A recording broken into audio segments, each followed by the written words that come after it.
आप सभी को मेरी ओर से राधे राधे। भारत तीर्थ परिक्रमा के अंतर्गत आज की इस कड़ी में परम पूज्य श्री श्री भक्ति संपत तीर्थ गोस्वामी जी महाराज के पावन सानिध्य में हमारी आज की यात्रा होने वाली है दक्षिण भारत के एक बेहद खूबसूरत शहर की। भारत का एक ऐसा हिस्सा जहां 3 समुद्र एक साथ मिलते हैं, जहां सूरज और चांद एक ही स्थान से उगते और अस्त होते हैं। जी हाँ, हम बात कर रहे हैं कन्याकुमारी की, जो भारत के दक्षिण भाग का अंतिम छोर है।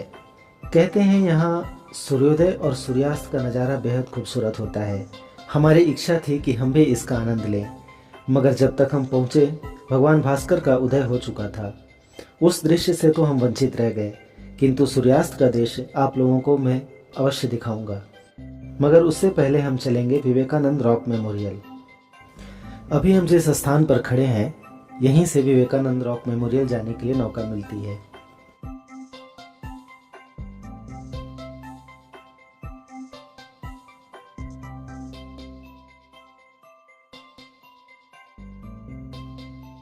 आप ये सामने जो 2 चट्टान देख रहे हैं, इस पे एक चट्टान पे विवेकानंद रॉक मेमोरियल बना है और दूसरी तरफ यानी हमारी दाईं तरफ आप जो प्रतिमा देख रहे हैं वो यहाँ के प्रसिद्ध महान कवि श्री तिरुवल्लुवर जी की है। वहाँ भी आपको ले चलेंगे। आइए चलते हैं सबसे पहले विवेकानंद रॉक मेमोरियल। इसके लिए हमें नौका लेनी पड़ेगी। नौका के लिए आने जाने का जो किराया है वो 70 रुपये है। तो आइए चलते हैं, आप भी आनंद लीजिए हमारे साथ साथ इस छोटे से समुद्री सफ़र का।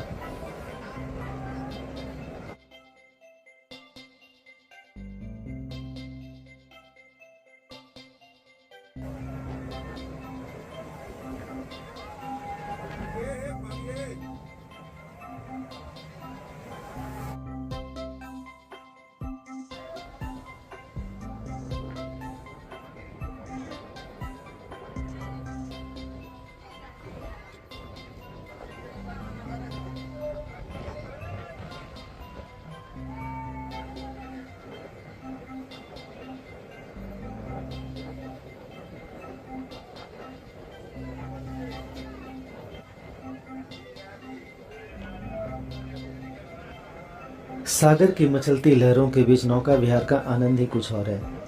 ऐसे ही मचलती लहरों का आनंद लेते हुए करीब 10 से 15 मिनट के सफ़र के बाद हम पहुंचे उस स्थान पर जहां से समुद्र का नज़ारा और भी खूबसूरत और ख़ास हो जाता है। यहाँ उतरने के बाद हमने देखा कि काफ़ी संख्या में लोग आए थे। चलिए आगे चलते हैं और आपको दिखाते हैं विवेकानंद रॉक मेमोरियल।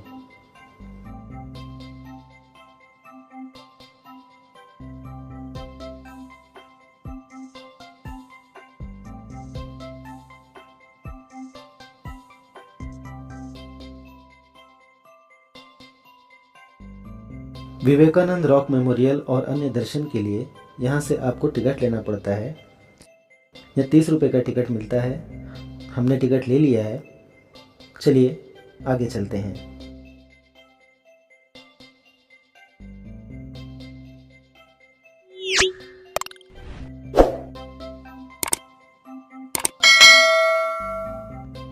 समुद्र के सीने पे बसी एक तपोभूमि, जहाँ विचारों ने शांति की भाषा बोली, जहाँ एक युवा साधक ने स्वयं को खोजा। विवेकानंद रॉक मेमोरियल केवल एक स्मारक नहीं, यह भारत की आत्मा है। यह वही स्थान है जहाँ स्वामी विवेकानंद ने 1892 में 3 दिन तक ध्यान किया था। वो खोजने निकले थे भारत का भविष्य, और यहीं इसी शिला पर बैठकर उन्हें मिला भारत के नवजागरण का मार्ग। 1964 में इस मेमोरियल की कल्पना की गई और 1970 में जनता को समर्पित कर दिया गया। इसकी वास्तुकला उत्तर भारत के मंदिरों की भव्यता और दक्षिण भारत की शिल्प परंपरा दोनों का संगम है।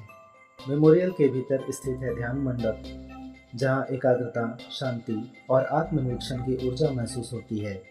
यहाँ समय जैसे रुक जाता है और मन भीतर की ओर झांकने लगता है। चारों ओर अथाह समंदर और बीच में यह चट्टान एक प्रतीक है उस अडिग संकल्प का जिसने भारत को एक नई चेतना दी।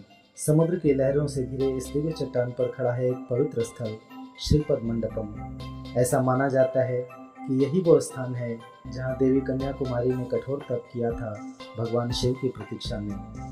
यहाँ मौजूद हैं देवी के श्री चरणों के निशान, जो आज भी श्रद्धालुओं को एक अद्भुत शक्ति और शांति का अनुभव कराते हैं। समुद्र के बीचों बीच यह स्थान केवल एक चट्टान नहीं, बल्कि भक्ति, शक्ति और साधना का प्रतीक है। यहाँ आकर दिल कहता है, कुछ तो है इस जगह में जिसका वर्णन शब्दों में नहीं किया जा सकता, इसे बस अनुभव किया जा सकता है।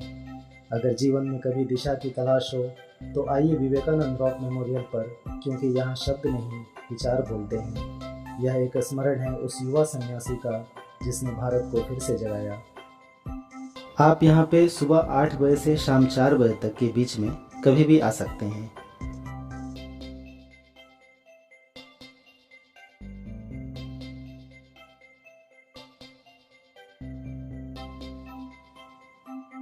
समुद्र के बीच बने इस विवेकानंद रॉक मेमोरियल से चारों दिशाओं का नज़ारा बेहद अद्भुत था। आइए आप आनंद लीजिए इस नज़ारे का। फिर हम आगे चलेंगे और आपको दिखाएंगे देश के पहले समुद्री ग्लास ब्रिज, और फिर आपको ले चलेंगे तिरुवल्लुवर जी की प्रतिमा के पास, और उसके बारे में भी आपको सब कुछ बताने का प्रयास करेंगे।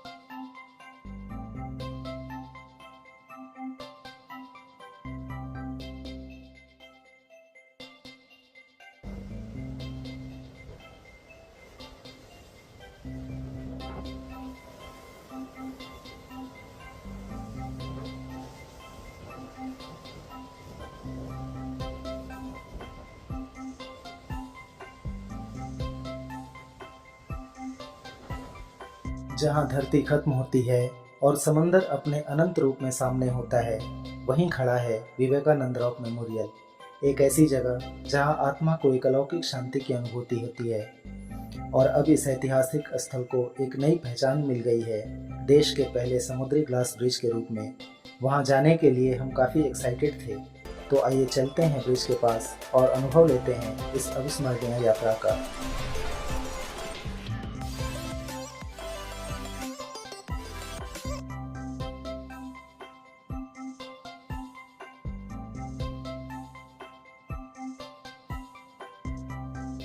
यह पुल जो विवेकानंद रॉक मेमोरियल को तिरुवल्लुवर प्रतिमा से जोड़ता है, केवल एक रास्ता नहीं, एक ऐसा अनुभव है जिसे आप जीवन भर भूल नहीं पाएंगे।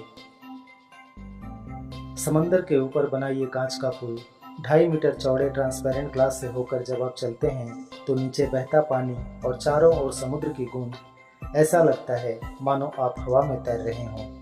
नीचे का नज़ारा अद्भुत था, इस अनुभव को शब्दों में व्यक्त करना संभव ही नहीं है। इस 77 मीटर लंबे ब्रिज को 2024 के दिसंबर में ओपन किया गया था। ये आर्किटेक्चर और इंजीनियरिंग का एक शानदार नमूना है। 37 करोड़ रुपए की लागत से बना ये पुल न केवल पर्यटन को बढ़ावा देगा, बल्कि देश की सांस्कृतिक विरासत को भी एक नई ऊंचाई देगा। अगर आप कभी कन्याकुमारी आएँ तो यहाँ ज़रूर आइएगा, इस ब्रिज पर ज़रूर चलिएगा, क्योंकि यहाँ केवल रास्ता नहीं बदलता, दृष्टिकोण बदलता है। हर कदम पर हैरानी, हर पल में रोमांच और हर कोने में शांति और प्रेरणा। विवेकानंद रॉक मेमोरियल और ये ग्लास ब्रिज आपके जीवन में एक आध्यात्मिक और अद्भुत अनुभव जोड़ देगा।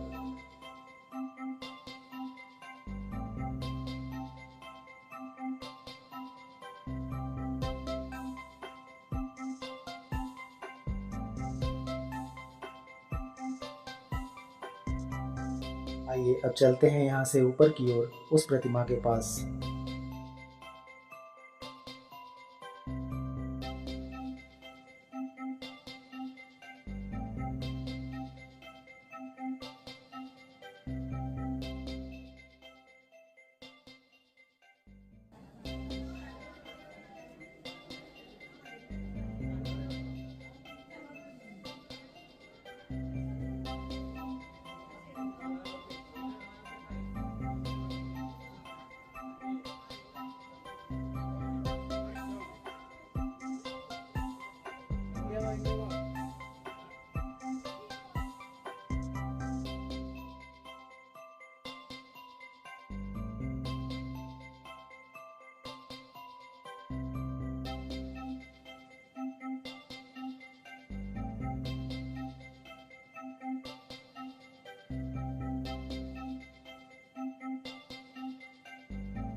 यह विशाल प्रतिमा तमिल संत और कवि तिरुवल्लुवर जी को समर्पित है, जिन्होंने सदियों पहले तिरुकुरल जैसे ग्रंथ की रचना की, जिसमें जीवन, नैतिकता और धर्म के गहरे सूत्र छिपे हैं। संत तिरुवल्लुवर 2000 साल पहले कन्याकुमारी में रहते थे।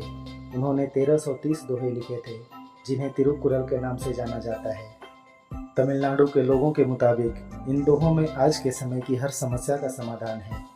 133 फुट ऊंची यह प्रतिमा 133 अध्यायों का प्रतीक है, जो तिरुकुरल में वर्णित है।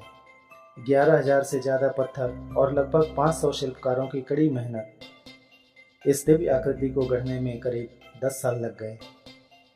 प्रतिमा का आधार 3 खंडों को दर्शाता है: धर्म, अर्थ और काम, जो तिरुकुरल की मूल शिक्षा है।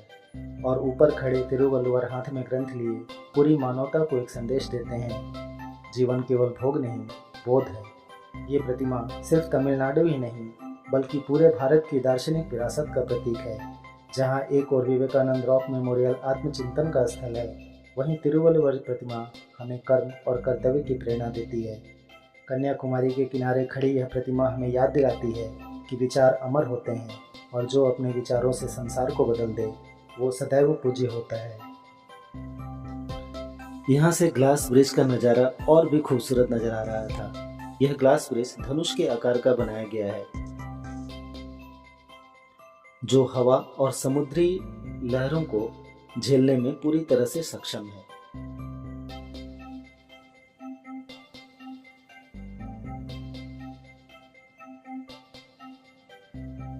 ये हमारे सारे भक्तगण श्री महाराज जी के साथ आनंद ले रहे हैं।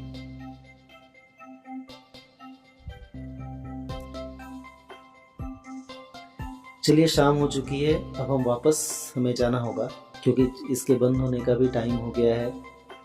चलिए वापस चलते हैं, और यहाँ के बाद आपको ले चलते हैं त्रिवेणी संगम, जहाँ हम लोग सूर्यास्त का नज़ारा देखेंगे। आप लोगों को भी दिखाऊंगा सूर्य के अस्त होते हुए। बने रहिए हमारे साथ।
इस कांच के पुल पर चलते हुए पारदर्शी कांच के माध्यम से नीचे के दृश्य देखकर एक अलग तरह का रोमांच और प्राकृतिक सौंदर्य का अनोखा मिश्रण देखने को मिलता है।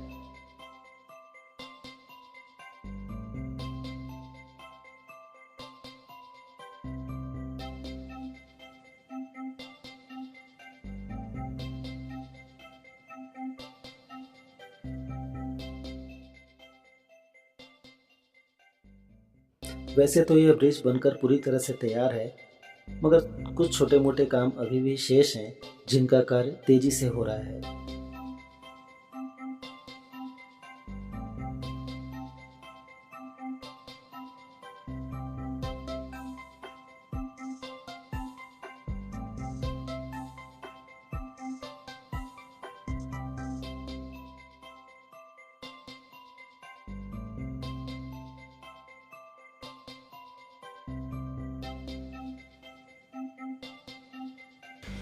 विवेकानंद रॉक मेमोरियल और तिरुवल्लुवर जी की प्रतिमा के दर्शन के बाद हम पहुंचे त्रिवेणी संगम।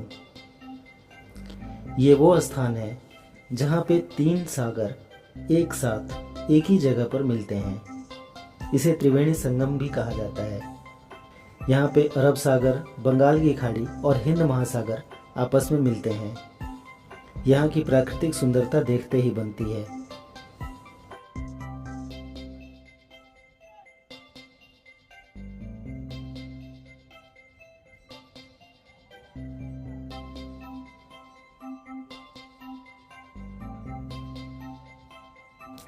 त्रिवेणी संगम में मिलने वाले इन तीनों समुद्रों का जल अलग अलग रंग का होता है, जिससे उनकी पहचान स्पष्ट रूप से हो जाती है।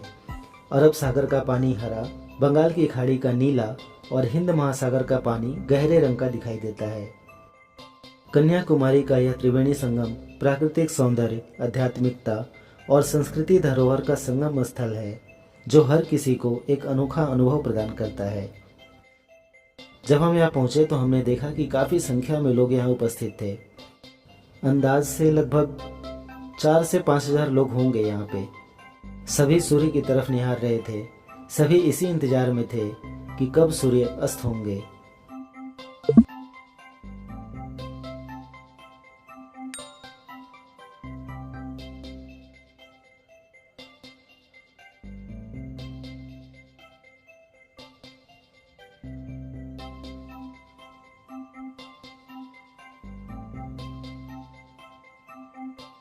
चलिए हम भी किसी चट्टान पर बैठ जाते हैं और इंतजार करते हैं सूर्य के अस्त होने का। यह एक ऐसा स्थान है जहां से आप समुद्र के किनारे खड़े होकर सूर्योदय और सूर्यास्त देख सकते हैं। पूर्णिमा के दिनों में चंद्रमा का उदय और सूर्य का अस्त एक साथ देखा जा सकता है।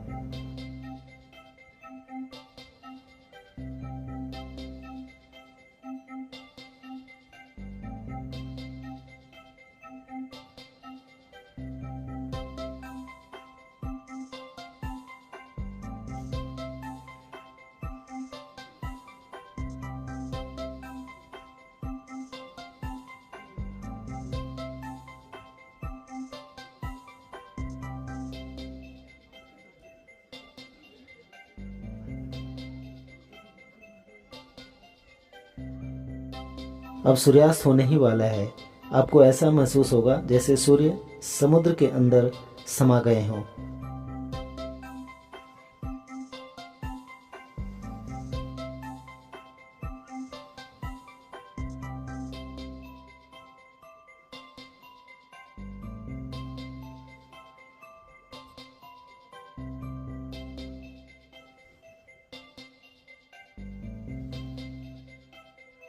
प्राकृतिक सौंदर्य, आस्था और इतिहास से भरपूर कन्याकुमारी हर किसी को अपनी ओर खींचता है।